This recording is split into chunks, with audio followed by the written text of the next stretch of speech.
천예수님, 반갑습니다. 오늘은 우리가 화나십니까? 라는 주제로 강의를 하도록 하겠습니다. 만약에 우리가 인생 살아가면서 이 화만 안 내도 우리 인생이 굉장히 평탄할 것 같아요. 근데 가끔 잘 참다가도 그냥 갑자기 한번 화가 나면은 막 모든 게 막 뒤죽박죽 되시지 않으세요? 저는 이 한국 사회를 보면은 화로 꽉 찬 것 같아. 며칠 전에 그 지하철 2호선에서 할머니 한 분이 손자 같은 그 딸을 손녀 같은 아이를 머리채를 막 힘도 얼마나 좋으신지 그냥 막 하는 모습을 보면서 정말 우리나라에 화가 꽉 차 있구나. 우리 인생을 살아가면서 분노를 억제하지 못하고 돌이킬 수 없는 잘못을 저지를 때가 참 많아요.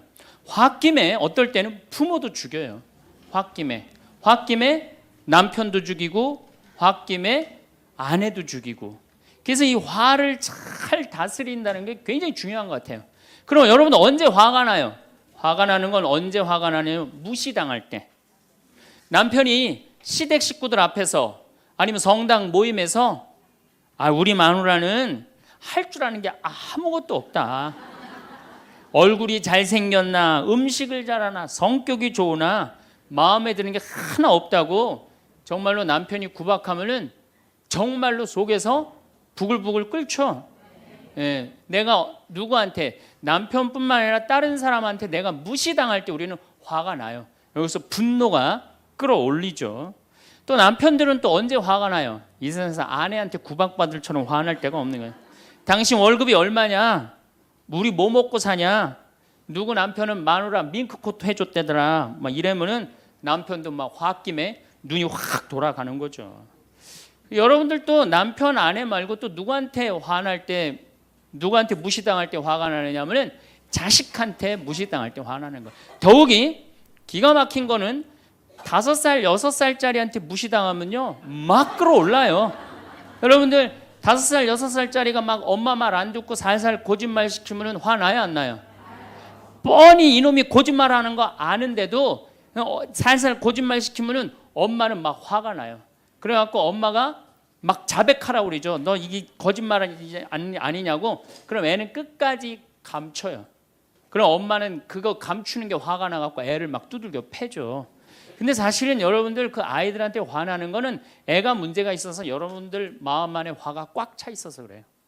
아니 그 5살, 6살짜리가 거짓말하면 얼마나 하겠어요. 그리고 자기가 잘못하면은 거짓말하는 건 인간의 본능이에요. 여러분들 국회의원들 청문회 볼 때 보면 거짓말 해야 안 해요? 장관 후보자들 청문회 할 때 보면 거짓말 해야 안 해요? 아니 그렇게 대단한 자리에 올라간 사람도 거짓말하는데 5살, 6살짜리가 거짓말한다고 그게 화가 나갖고 두들겨 패고 그러면 안 되죠. 그리고 뻔히 얘가 거짓말하는 거 알면서도 확인한다고 계속 자백해라, 진실을 말해라. 내가 보니까 거짓말하는 애가 나쁜 게 아니라 그렇게 몰아치는 엄마가 훨씬 나쁜 거예요. 그래갖고 마음 안에 뭐가 있느냐면은 너 한 번만 걸리기만 해봐라. 내가 가만히 두나 봐라. 그래갖고 한 번 걸리면은 한 번만 걸리기만 해봐라라고 95%의 엄마가 별론데요, 자식들한테. 그리고 걸리면은 두들겨 패는 엄마가 한 50%가 두들겨 팬대요. 어렸을 때 자식들한테. 이게 문제죠. 예. 또 누구 때문에 화가 나요, 여러분들? 죽지도 않는 시어머니 때문에 열받잖아요. 그냥 막 90, 100살이 됐는데도 그냥 안 죽고 그냥 건강하고 배고프다고 그러고 밥 내놓으라고 그러고. 또 우리 또 할머니들은 누구 때문에 화나요? 내 마음 몰라주는 며느리 때문에. 그러니까 사실은 화는 어디서 가장 많이 나느냐면 가정 안에서 가장 많이 나는 것 같아요. 다른 데보다는 가정 안에서 자식 때문에, 남편 때문에, 부모 때문에, 아니면 며느리 때문에 화가 나는 거죠. 화는 날 때 보면 작은 일로 시작해서 크게 터집니다. 되게 아무것도 아닌 일로 화를 내기 시작해서 나중에 크게 터져. 그 화나는 걸 보면은 다이너마이트 이렇게 타들어가는 거 보시죠? 도화선 싹 타들어가다가 마지막에 터질 때는 어때요? 산도 무너뜨리고 막 굴도 막 만들어내고 그러잖아요. 그러니까 우리가 화가 날 때는 그 다이너마이트 도화선에서 살살살살 탈 때 그때 꺼야 돼. 그게 끝에 가갖고 이게 터질 때까지 나를 복구 기다리고 있으면 나중에 큰일 납니다. 여러분들 처음에 집에서 불이 났을 때, 조그만 불이 났을 때 빨리 끄면은 그 다음에는 번지지도 않죠. 근데 그 끄지 않고 그냥 막 계속 놔두면은 나중에 불이 커지면 그땐 끄고 싶어도 꺼요, 못 꺼요? 못 끄는 거예요. 그러니까 화라는 거는 잘 빨리 다스리는 훈련이 필요한 거예요. 내가 김치찌개 저녁에 요즘 배춧값이 너무 뛰었다고 그래서 딴 데 이 배춧값 신경 쓰느냐고 김치찌개를 좀 짜게 끓였어. 남편이 딱 한 숟갈 먹어보니 이놈의 마누라 맨날 끓이는 김치찌개 하나 제대로 못 끓이느냐고. 그럼 부인이 여보 미안해, 요즘 배추 한 포기에 15,000원이래. 그래서 내가 그 어떻게 올 겨울에 김장을 할까 그걸 고민하다가 간 보는 걸 깜빡했어. 그러니까 오늘은 다른 반찬하고 먹으면 다른 날은 내가 맛있게 해줄게. 이렇게 말하는 마누라는 한 명도 없어요. 당신이 나 외식 시켜줘 봤어?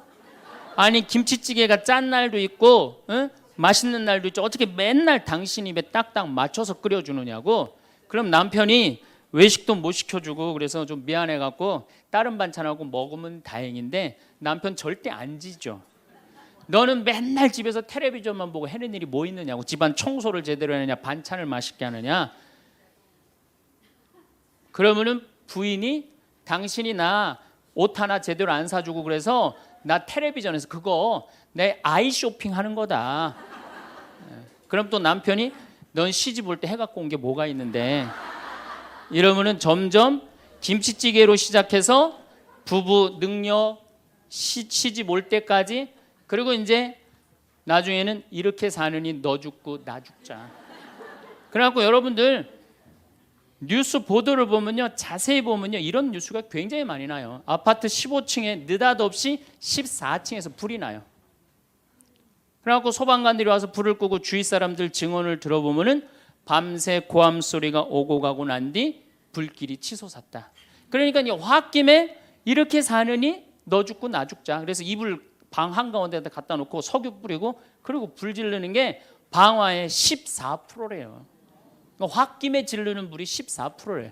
그 다음에 이 화라는 단어를 보면 불화자야. 여러분들 화가 나면 막 불이 나는 거야, 속에서. 이거를 다스리지 못하고 이거를 끄지 못하면은 우리가 점점 크게. 근데 화는 내면 낼수록 문제가 해결될까요? 문제가 꼬일까요? 화는 내면 낼수록 문제가 꼬여요. 제가 20년 전에 제가 알던 분 시동생이야. 근데 이 양반이 굉장히 다혈질이었어요. 성탄절 전날 불법 유턴을 하다가 걸렸어요. 걸려갖고 정경이 딱 잡아갖고 불법 유턴했습니다. 벌점 15점에 벌금 7만 원입니다. 나는 안 했다. 내가 분명히 봤습니다. 이놈의 새끼 안 했다는데 왜 자꾸 그러느냐? 너 경찰서장이 누구냐? 누굽니다. 그래 마침 친구였나 봐요. 내 친구인데 너 가만히 안 놔두겠다고 귀싸대기를 때렸어요. 정경 귀싸대기를. 했더니 정경이 가만히 있어요. 공무집행방해로 철창에 집어넣어버렸어요. 그래서 거기서 길길이 뛰다가 그 자리에서 뇌출혈로 죽었어요. 불법 유턴한 거 하나 때문에. 근데 우리는 그런 일들 참 많아. 옛날에도 공중전화 오래 한다고 그런 사건도 있었죠. 그냥 아무것도 아닌데 그냥 조금만 한 번만 내가 이 고개를 숙이면 되는데. 저도 강의 다니느냐고 멀리 강의 갈 때 시간은 다가오고 차는 막히고 그러면 제가 불법 유턴도 많이 하고 빨간불일 때 건너도 많이 가요. 정말로. 왜냐하면 나를 기다리는 분이 보통 500명, 1000명인 경우가 많잖아요. 서울 올 때가 제일 그럴 때가 많아요. 딱 걸리면 저는 딱 문 내리고 로만 칼라 딱 보여주면서 제가 뭐라고 그러냐면 정말 미안하다. 내가 불법 유턴한 거, 내가 신호 어긴 거 인정한다. 그렇지만 내가 강의가 있어서 그러니까 좀 잘 좀 봐줘라. 그런 경찰들이 대부분은요, 침 뱉은 거, 안전벨트 안 한 거, 벌점 없는 걸로 끊어주지 굳이 그거 벌점 매기면서 끊어주는 경찰 없어요. 인생 살아가면서 고개를 한 번만 숙이면은 문제가 해결될 때가 너무 많아요. 근데 그 한 번을 숙이는 게 우리가 안 될 때가 참 많아요. 가끔 잘 하다가도 어느 날 안 숙여지는 날이 있죠. 그거를 숙이는 것을 훈련이 된 사람이 성숙한 사람이에요. 그 사람이 정말로 어디다 내놔도 그 사람 문제 없이 살 사람이에요. 화날 때마다 그냥 막 집어 던지고 막 그러는 사람 주위에 친구 하나도 없어지죠. 또 우리가 언제 화가 나요? 식구 가운데 자기만 손해보고 희생한다고 생각할 때 화나요, 안 나요? 오빠는 대학 보내고 나는 고등학교밖에 안 보냈어. 그럼 부모님한테 막 화가 나요, 안 나요? 나죠? 성당에서도 화날 때가 언제예요? 나는 성모에서 맨날 부엌에서 그냥 겉절이 김치 담그고 그냥 맨날 하는데 그냥 반찬 다 만들어갖고 내놓으면은 생전 성당에도 안 보이던 여자가 그냥 싹 여우같이 차려입고 와갖고 그거 딱 차려놓은 거 딱 들고 신부님 앞에 딱 가서 거기서 그냥 헤거리고 그거 주워 먹은 거 보면은 이 식당에서 나는 그냥 완전히 그냥 식순이로 그냥 하다가 그냥 그거 보면 화 나요, 안 나요? 나죠? 내가 손해 본다고 생각할 때 화가 나는 거예요. 성당 공동체에서 제일 미치는 건 뭐냐면은 누군가 자기를 비난하고 다니고 있어. 근데 그 사람이 누군지를 모르겠어. 나를 두고 분명 욕을 하는데 그럴 때 화가 나요, 안 나요? 날 때 많죠. 열받는 분 계신가 보다. 내가 시집 가서 내 시동생 어버 키우고 대학 보내고 장가 보내고 시누이도 그렇게 시집 다 내보냈어. 그래갖고 정말로 똥구멍이 찢어지게 가난한 집에 이 집에 와갖고 정말 다 이렇게 하고 다 먹고 살 만큼 해놨어. 그런데 환갑이 됐어. 그래갖고 야, 내가 시집 와갖고 그렇게 잘해줬는데 내 환갑 때 다이아 반지를 해갖고 올 것이냐, 유럽 여행 티켓을 갖고 오실 것이냐 기다리고 있는데 시동생 시누이들이 딱 환갑 때 왔는데 10만 원 봉투에 딱 넣어갖고 왔어. 그거 보면 열 받아요, 열 안 받아요? 열 무지하게 받죠. 네. 그래갖고 내가 너희들하고 인간관계를 갖나 봐라. 그리고 인간관계 끊고 사는 사람들도 많아요. 해준 게 돌아오지 않을 때. 그렇죠? 내가 잘해줬는데 돌아오지 않을 때. 근데 우리는 살아가면서 여러분들 이제까지 은혜 받은 만큼 다른 사람한테 은혜 갚으셨어요? 저는 신부 되기까지 많은 신부님들, 많은 수녀님들, 많은 교우들이 저를 도와줬어요. 근데 신부 돼갖고 일일이 그분들한테 쫓아다니면서 다 감사했는가? 생각해보니까 다 하지 못했더라고요. 나도 다 감사하지 못했는데 내가 그 감사를 받지 못한다고 화낼 필요는 없지 않는가, 그런 생각이 들어요. 제가 신학교 다닐 때 우리 학장 신부님이, 돌아가신 배문환 신부님이 영성훈화 할 때 아주 이해하지 못하는 훈화를 꼭 하셨어요. 여러분들은 본당 신부가 돼갖고 교우의 40%만 지지를 받아도 여러분들은 성공하는 신부입니다. 근데 전 신학생 때 이해가 안 갔어요. 신학생 때 왜 이해가 안 갔느냐면은 내가 신학생 때 인기가 얼마나 좋았느냐면은 막 방학 때 가면은 주일학교 애들이 막 매달려갖고 길을 못 갔어요. 지금이야 뭐 이상한 세상이 돼갖고 그러지 못하지만은 25년 전만 해도 애들이 신학생들을 얼마나 매달리고 좋아했어요. 초등학교 애들이. 중고등학교 애들은 내가 방학 끝나고 신학교 돌아가면은 애인 군대 보내는 것처럼 그렇게 섭섭하고 편지 보낸다고 그러고 학사님 보고 싶다고 그러고, 본당에서 아줌마들은 나 보면 죽어 좋아서. 그런데 신부가 돼갖고 교우의 40%가 나를 지지해 주지 않는다? 신학생 때도 인기가 이 정도라면 본당 신부 돼갖고 인기가 더 높을 거 아니에요. 그래서 신학교 그 영성훈화를 이해를 못했어요. 근데 막상 제가 신부가 되고 보니 교우의 40% 지지받는 거는요, 하늘의 별 따기보다도 어렵더라고요. 왜냐하면은 우리나라 지금 통계적으로 미사 참여율이 25% 나와요. 그러니까 정말로 그 신부님이 지지받는 신부님이다, 제대로 40% 지지받는 신부님이다, 그러면은 교우의 40%는 미사 참여율 나와야 될 거 아니에요. 그러니까 교우가 1000명이라면 400명은 나와야 될 거 아니에요. 2000명이라면 800명이라면 나와야 되는데 2000명 중에 800명 나오는 본당은 없어요. 2000명이라면 한 500명 정도, 600명 정도 나와요. 많이 나와요. 우리나라 평균적으로. 그러니까 40% 지지받는다는 게 어려워. 예수님은 나 환자 10명 고쳐줬는데 몇 명 돌아왔죠? 한 명 돌아왔어요. 그러니까 여러분들이 여러분들 주위에 있는 사람들 10명한테 잘해줬어. 10명한테 잘해줬는데 9명이 돌아오지 않는다고 해서 섭섭할 필요가 없다는 얘기죠. 그 한 명이라도 돌아오면은 다행인 거예요. 그러니까 모든 사람들한테 인정받는 일이 쉬운 일이 아니다. 많은 사람들 화나는 경우가 어떤 경우가 여러분들 화가 많으냐면 자기가 완전한 사람이라고 생각할 때, 자기 판단이 옳다고 생각할 때, 그걸 옳다고 믿을 때 화가 나요. 많은 분들이 어떤 경우가 있느냐면은 내가 관상 좀 볼 줄 아는데 그 사람 틀렸어. 아니면 내가 관상 좀 볼 줄 아는데 그 사람 진짜 괜찮은 사람이야. 이 중에 관상 못 보는 사람 어디 있어? 50년, 60년 살으면은 딱 보면 다 알지. 그렇죠? 그런데 그게 맞는 경우도 있고 틀리는 경우도 참 많아요. 근데 우리는 어떤 착각을 갖고 있냐면 내가 적어도 판단하는 건 맞다고 생각해요.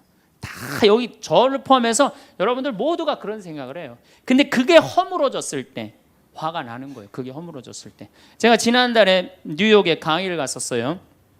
퀸즈 성당이라는 데서 강의를 했는데 교우들이 진짜 많이 나왔어요. 정말로 꽉 찼어요. 강의를 하는데 정말로 반응이 아주 좋더라고요. 이 강의가 끝나고 이제 본당 신부님하고 사제관을 올라가는데 따라오는데 이게 한국 사람이 안 따라오고 미국 여자가 따라오는 거예요. 미국 여자가 따라와갖고 그러는 거예요. 신부님, 자기가 신부님 강의를 한국말을 잘 못 알아들어서 잘 알아듣지는 못하지만은 너무 감동을 받았다고. 신부님은 정말로 하느님의 사람이라고. 나는 듣다 내 강의를 정말로 감동받다 못한 미국 여자까지 내 강의를 감동을 받는구나.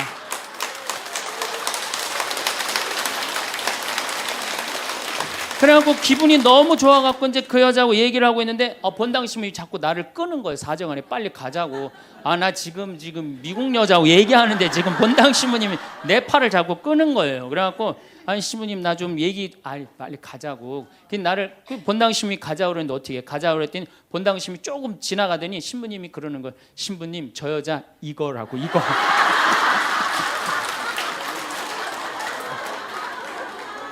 한국에서 강의만 오면은 강의 오는 신부님한테 쫓아다니면서 저런다고. 난 내가 강의 잘해갖고 그런 줄 알았더니 쫓아와갖고 그냥. 내가 성당 봉사한다고 해서 모두가 나를 알아봐 줄 거라고 착각해서는 안 됩니다.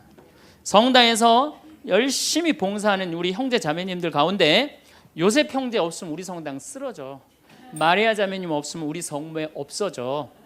우리 데레사 자매 없으면 성가대 없어져. 그 말 믿지 마세요. 없어져도 성당 잘 돌아가요. 성가대에서 데레사 자매 빠져도 오히려 더 잘 돼.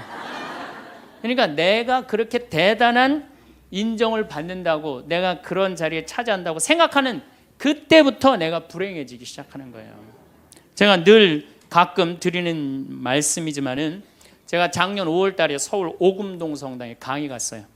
강의를 갔는데 그때도 막 많이 모였어요. 여러분들만큼. 그때는 베드로 얘기를 했어요. 베드로가 여러분들 굉장한 분이에요. 만약에 예수님한테 베드로가 없었다면 예수님이 없을 정도로 베드로는 예수님한테 절대적인 존재였어요. 막 그런 얘기를 막 하고 막 그러는데 교우들이 반응이 대단히 좋았어요. 그래서 이제 강의 1강의가 끝나고 쉬는 시간이 됐는데 22년생 할머니야. 머리가 하얀 할머니가 자기가 돌아가신 추기경 형님하고 동갑이라는 거예요. 근데 추기경 형님이 항상 자기하고 친한데 동창이라고 그랬다는 거예요. 추기경 형님, 김수환 추기경 형님이. 근데 자기는 그때 할머니가 88살 정도 됐던 걸로 기억이 나요. 88년 동안 살면서 이렇게 훌륭한 신부님 강의 처음 들었다는 거예요. 이야, 내가 정말로 인기가 많은가 보다. 그래갖고 할머니가 신부님 손을 한 번만 잡으면 죽어도 여한이 없다는 거예요. 이제 이 나이에. 그래서 할머니 감사합니다. 그리고 할머니 손을 잡았는데 이 할머니 하시는 말씀이 난 오늘 우리 차동엽 신부님 손을 잡아서 죽어도 여한이 없다는 거예요. 차동엽 신부님 손을 잡아서.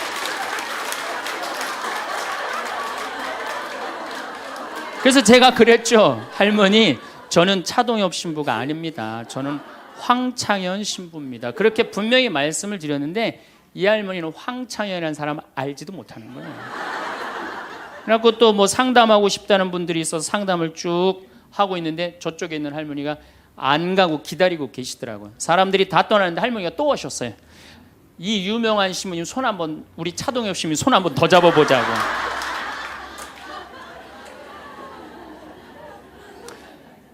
모든 사람들이 나를 인정해주지 않는다 하더라도, 모든 사람들이 나를 알아주지 않는다 하더라도 실망하실 필요 없어요. 그리고 우리가 인생 살아가면서 모든 사람이 나를 인정해주는 일은 없어요. 그러니까 여러분들 가운데 모든 사람이 나를 좋아해, 이분은 사실은 나중에 불행의 씨를 갖고 있는 분이에요. 화의 씨를 갖고 있는 분이에요. 10명 중에 몇 명만 나를 좋아해도 성공해? 4명만 좋아해도 성공한 거예요. 아니, 10명 중에 1명만 나를 믿어줘도 여러분들은 실패한 인생이 아니에요. 9명은 나를 인정하지 않을 수도 있어요. 근데 가끔 나는 우리나라 연예인들을 보면 안타까워요. 연예인들 막 인기가 좋잖아요. 인기가 좋은데 막 따라다니잖아요. 막 따라다니는데 그 연예인들 따라다니는 사람들을 보면은 많이 따라다녀 500명, 1000명이야.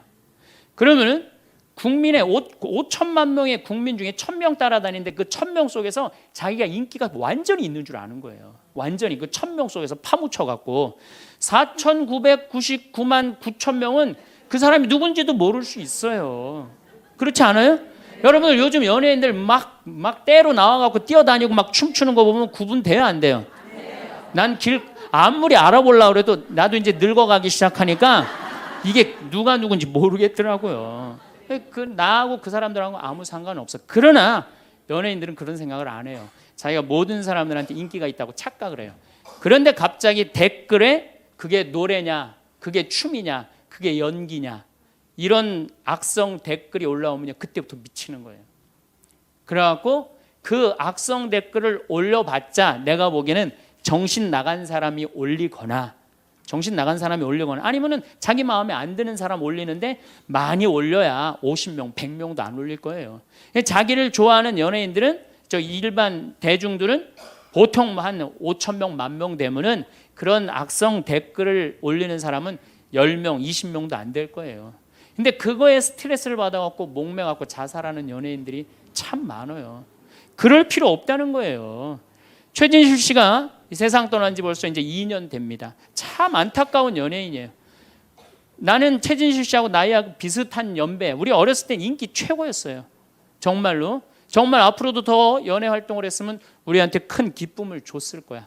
근데 최진실 씨를 좋아하는 사람은 국민이 나를 포함해서 한 3천만 명은 될 거예요. 근데 최진실 씨가 세상 떠날 때 악성 댓글을 한 사람 4사람밖에 안 돼요. 너무너무 안타깝죠. 그러니까 우리가 살아가면서 여러분들도 여러분들한테 막 나쁜 소리를 하는 사람은 한둘이야. 근데 그 한둘도 내가 보기엔 제정신 가진 사람은 아니다. 그러니까 모든 사람들한테 내가 인정받지 못한다고 그래서 화낼 필요는 없다. 제가 17년 전, 벌써 18년 전이네요. 철산성당이라는 경기도 광명 보좌 신부를 했어요. 보좌 신부를 했는데 거긴 교우가 14,000명이야. 14,000명. 예비자 교리반을 딱 맡았는데 100명이 딱 있는 거예요.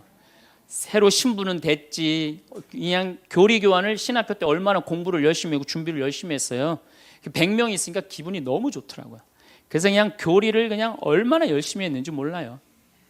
근데 한 달이 지났는데 늘어나도 전찬을 판국에 아니 이게 줄어들기 시작하는 거예요. 90명으로 줄어드는 거예요. 2달이 지났는데 80명으로 줄어드는 거예요. 3달이 지났는데 진짜 딱 반토막이 나더라고. 50명으로. 그랬더니 봉사자들이 맥주하고 안주를 사갖고 와서 나를 위로해 주는 거예요. 신부님 실망하지 말아라. 원래 교리반이 이렇게 어중이 떠중이 다 떠나고 이렇게 오리지널만 3개월 지나면 딱 남는다. 그리고 실망하지 말으셔야 되는 이유가 수녀님 반은 더 떨어졌다. 그러니까 실망하지 말아라. 그때 제가 뭐라고 그랬냐면 여러분들은 요한복음 6장도 읽어보지 않았느냐. 요한복음 6장에 무슨 얘기가 나오는 예수님이 5,000명 먹인 기적 얘기가 나와요. 근데 요한복음 4장에 보면 예수님이 죽어가는 고간의 아들을 살려요. 그냥 예수님 활동하자마자 첫 기적은 요한복음에서 첫 기적은 가나에 술 많게 하는 기적이고 두 번째 기적이 뭐냐면은 죽어가는 고간의 아들을 살리는 거예요. 그건 죽어가는 고간의 아들을 여러분들 본당 신부가 새로 발령받아 와서 내 아들이 암으로 막 죽어가. 근데 신부님이 가정 방문 와갖고 내가 안수기도 한번 해볼게. 그래갖고 안수기도를 해줬는데 암으로 막 죽어가려고 그러는 아들이 살아났어. 그럼 그 신부님 인기가 본당에서 어떨 것 같아요? 성당 안 나오던 교우들도 그 신부님 구경하러 다 나올 거 미사 참례. 예수님 엄청나게 따라다녔어요. 그런데 요한복음 5장에 보면 예수님이 38년 동안 벳자다 연못에서 누워있던 사람을 지나가다가 측은한 마음이 들어서 일으켜 세워요. 근데 신부님 우리 시어머니는 중풍으로 38년 동안 누워있었다고. 그럼 내가 또 한번 안수기도 해볼게. 가서 안수기도 했는데 시어머니가 38년 만에 일어났어. 그럼 본당 신부님 인기는 하늘을 찌르는 게 아니라 하늘을 뚫고 올라갈 거예요. 그 정도로 예수님 인기가 그렇게 좋았어요. 그래갖고 이 사람들이 예루살렘에서 예수님이 그런 기적을 하셨는데 예수님을 갈릴레아 호수까지 몇 명이 따라가느냐 하면 5천 명이 따라갑니다. 자기네들 스스로 제자라고 그러면서 5천 명이 따라가요. 5천 명이 따라가는데 보니까 3일 동안 이 사람이 밥을 못 먹어. 그러니까 예수님이 빵 5개, 물고기 2마리로 5천 명을 먹여요. 그러니까 당시 유대인들이 뭐라고 그러냐면 우리가 드디어 기다리던 왕이 왔다. 왕으로 억지로라도 모시자. 그래요. 그러니까 예수님이 딱 사라졌다가 저녁에 딱 나타나는데 갈릴레아 호수에 나타나는데 성서에 25에서 30 스타디온 정도 배가 떨어져 있었다고 그랬어요. 그럼 완 스타디온은 얼마냐? 한 200m 정도를 완 스타디온, 한 스타디온이라고. 여러분들 스타디온이 어디서 온 말이에요? 스타디움이라는 스타디움 한 바퀴를 돌고 있습니다. 그러잖아요. 그 스타디움이 성서에서 나오는 스타디온에서 나온 얘기예요. 그러니까 한 스타디온은 한 200m 정도 되는 거예요.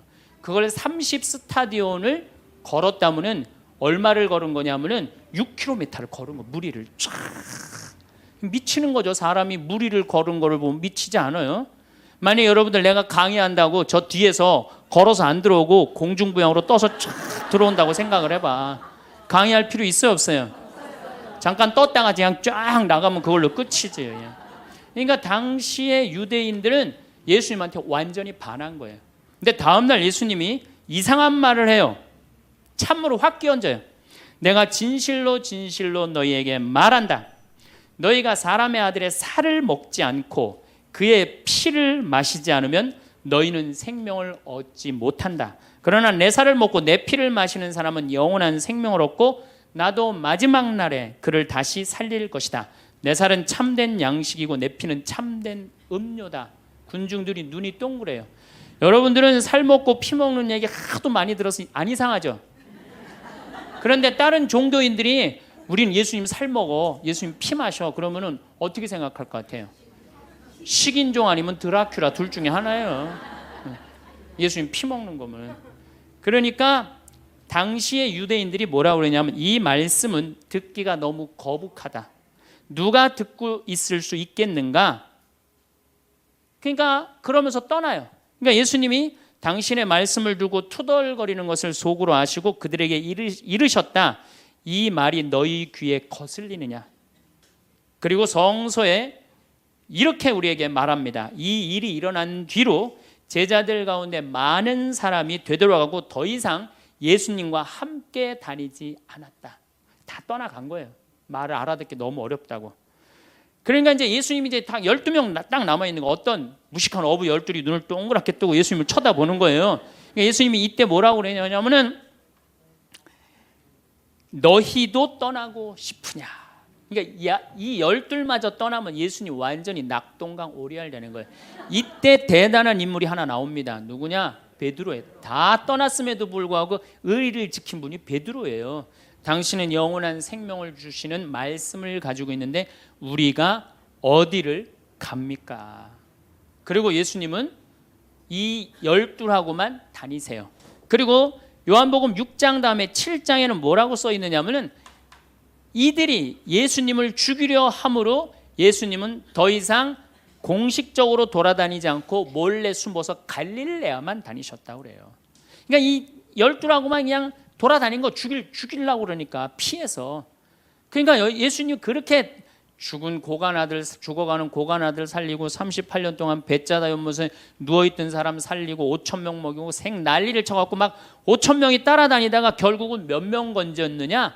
12명 건진 거예요. 여러분들 5천 명 중에 12명 건진 예수님이 나요? 100명 중에 50명 건진 제가 나요? 누가 나요? 내가 낫지 않아요? 아니 내가 예수님보다 나은데 뭐 그 예비교 50명 떨어졌다고 실망할 게 뭐 있어. 나는 가끔 한심한 레지오 단장들이 있어요. 신부님 우리 단원이 10명인데 오늘 2명밖에 안 나왔습니다. 그래서 둘이서 울면서 개응을 했습니다. 우리 레지오 해체해야 될까 봅니다. 이렇게 오는 단장이 있는데 한심한 단장이죠. 10명 중에 2명 나왔다 그러면 20% 지지받는 단장이야. 자, 5천 명 중에 12명 남긴 예수님이 나요? 10명 중에 2명 나온 단장이 나요? 누가 나? 단장이 훨씬 나은 거예요. 또 요즘 우리나라 구역 반모임 활성화를 위해서 굉장히 많이 노력하죠. 근데 많은 경우 반장님들, 구역장님들이 실망해요. 우리 구역이 10세대인데 3세대밖에 안 나온다. 4세대밖에 안 나온다. 이렇게 실망하는 분들이 굉장히 많아요. 그러면은 10세대 중에 3세대나 4세대 나오면 이건 본당 신부보다 난 사람이에요. 예수님보다는 뭐 더 난 사람이고 실망할 필요가 뭐 있어. 예수님 뭐라 그러냐면 너희 중에 단 2-3 사람만 모여도 내가 그곳에 함께 있겠다. 그러면 됐지 뭐 이렇게 욕심이 많아요.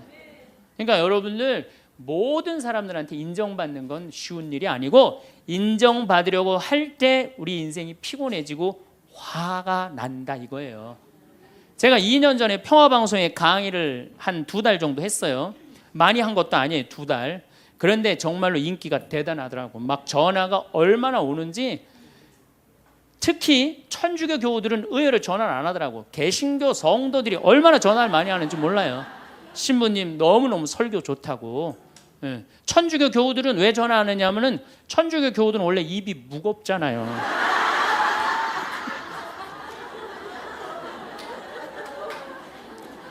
급기야는 목사님이 전화를 하셨어요.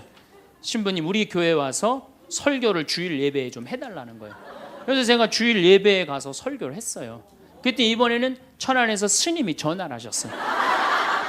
우리 절에 와서 설법을 해달라고. 더욱이 나는 그 주지 스님을 아직도 잊지 못하는데 참 좋으세요. 겸손하시고. 상좌에 앉혀서 제가 설법도 주일날 했어요. 뭐 인기가 뭐 천주교, 개신교, 불교 막 올라가는 거예요. 기분이 끝내줬는데 갑자기 전화가 한 통 왔어요. 평촌에서 사는 할머니야. 근데 이 할머니가 전화를 우리 직원한테 황창현 신부를 바꾸라고 전화가 온 거예요. 근데 문제는 황창현 신부님을 바꾸라는 건 좋은 말 하려고 전화한 거예요. 근데 황창현 신부를 바꾸라는 건 따지려고 전화한 거예요. 전화를 딱 받았더니 당신은 정의구현 사제단이냐 딱 그렇게 물어보는 거예요. 그래서 난 정의구현 사제단이 아니다 그랬더니 정의구현 사제단도 아닌데 왜 운하를 반대하느냐. 우리나라 경제가 살려면 운하를 해야 된다. 젊은 신부가 경제도 모르고 사회도 모르고 정치도 모르는 신부가 방송에 나와서 운하가 안 된다고 1시간 동안 떠들면 되겠느냐. 그리고 당시 수원교구 주보에다가 운하 안 된다고 한 달을 주보에다 써내는데 그 60만 명 70만 명이 있는 주보에다 그런 거를 쓰면 되느냐. 그리고 당신 앞에 행복론 강의도 하나도 재미없었다. 나와서 방송 나와서 강의하지 말아라. 그래서 전화를 탁 끊는 거예요. 제가 기분이 좋았겠어 나빴겠어요? 기분은 나빴지만 그 할머니 때문에 화를 주체하지 못해서 내가 목을 매갖고 자살을 해야 되겠다 이 생각은 안 했어요. 생각이 다 틀린 거예요. 생각이 틀리고 상황이 다 틀린 거예요.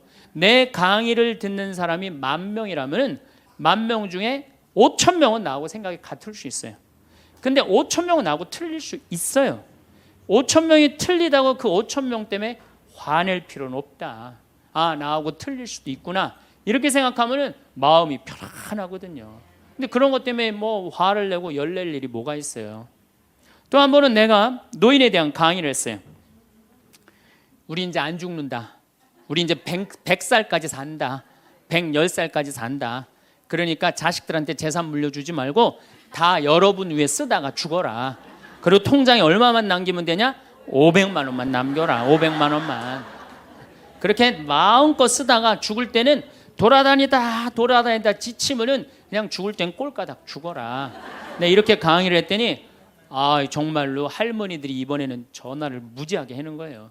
너무너무 내 노년을 확실히 알려줘서 고맙다고.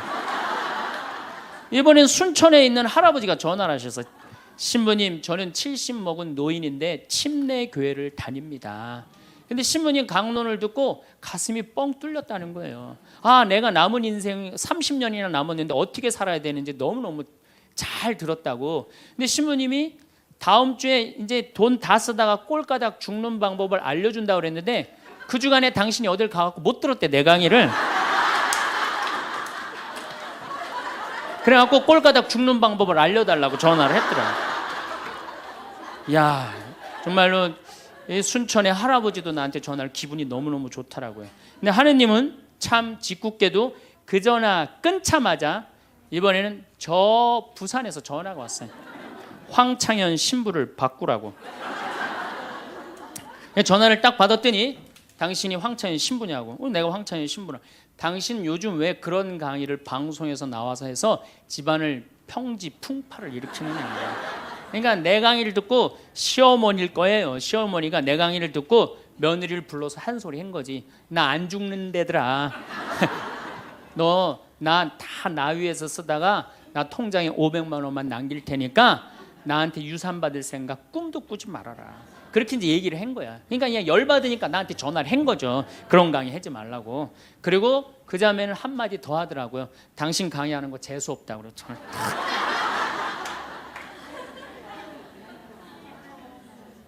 내가 그 전화를 받고 기분이 좋았겠어요? 나빴겠어요? 기분은 나빴지만 내가 화가 나고 내 감정을 주체할 정도는 아니었어요. 왜? 상황이 틀리니까. 얼마든지 내가 공격받을 수 있는 얘기를 한 거니까. 그런 다른 의견이 있을 수 있는 거예요. 그걸 일일이 다 대응하려고 그러면요, 나중에 내가 어떻게 될 것 같아요? 미쳐요. 미쳐요.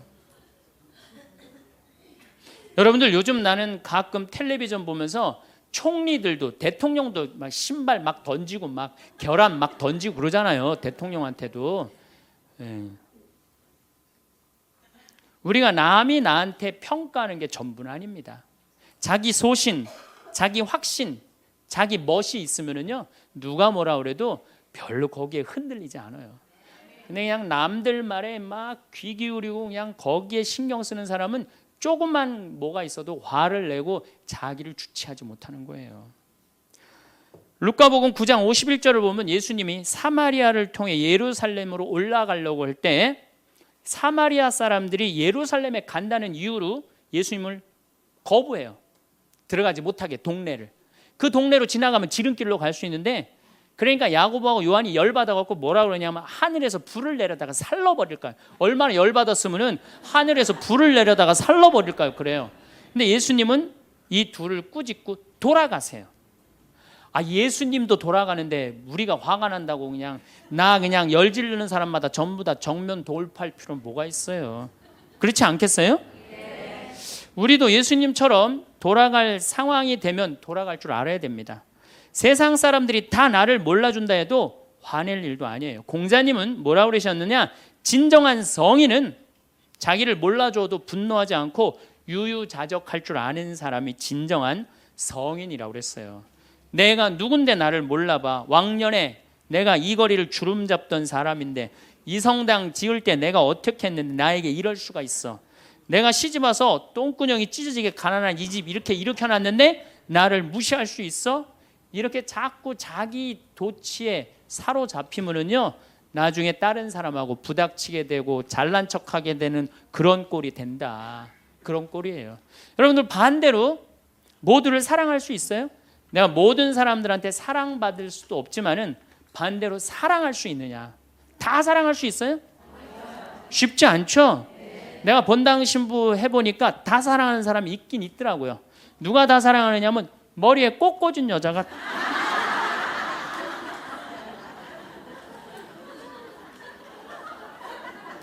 이게 모두를 사랑한다는 게 쉬운 게 아니에요. 근데 우리는 뭐에 지금 세뇌가 되어 있느냐면 성당에 나오면 어떻게 해야 된다고 생각해요? 모두를 사랑해야 된다고 생각하지 않아요?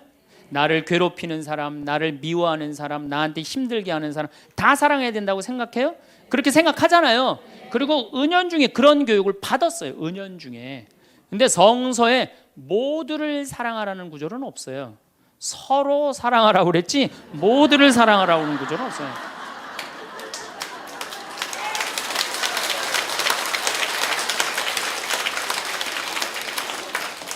그러면은 이 모두를 이 사랑하는 게 얼마나 어려우느냐 요 얘기만 하고 다음 시간에 얘기하도록 하겠습니다. 사람은요 동그란 사람이 있고 네모난 사람이 있고 세모난 사람이 있고 별난 사람이 있어요. 그렇죠? 근데 꼭 사람 중에 삐죽한 사람이 있어요. 삐죽한 사람. 말 한마디라도 꼭 아프게 하는 사람이 있어요. 그래갖고 내가 그냥 마음 먹고 파마를 싹 했단 말이야. 마음 먹고. 그래갖고 이 동그란 사람이 파마를 딱 했는데 삐죽한 놈이 딱 와서 한마디 합니다. 파마를 왜 그렇게 했어? 얼굴이 떡판 같아 보이잖아. 그럼 이 동그란 사람 피가 뚝뚝 떨어져요? 안 떨어져요?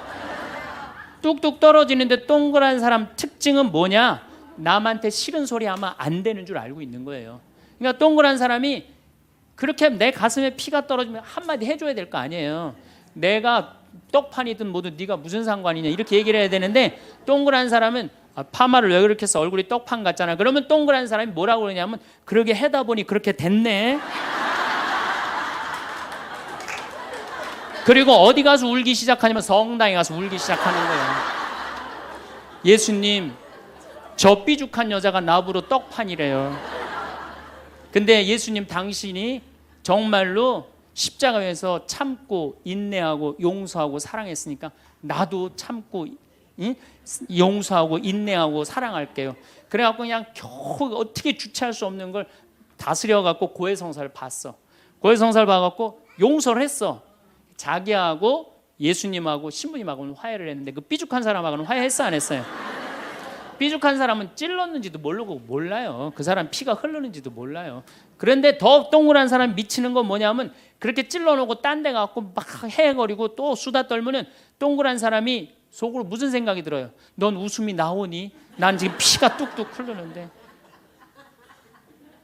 가을이 돼갖고 그냥 또 그냥 마음 먹고 성당을 나왔는데 삐죽한 놈이 동그란 사람한테 한마디 또 합니다. 아니 요즘 남편이 돈 못 벌어? 옷을 왜 이렇게 후줄그리하게 입고 다녀? 그러면 또 피가 뚝뚝 떨어지는 거야. 이 동그란 사람 여러분들 삐죽한 사람 만나야 돼? 만나지 말아야 돼? 만나면 안 돼요.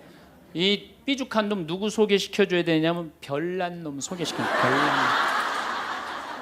찔러도 안 나오는 별난 놈. 이런 놈 소개시켜줘야지 어떻게 모두를 사랑할 수 있어요. 그거는 불가능한 얘기예요. 모두를 사랑한다는 거. 그러니까 여러분들 오늘 이후로 나는 모든 사람을 사랑할 것이다.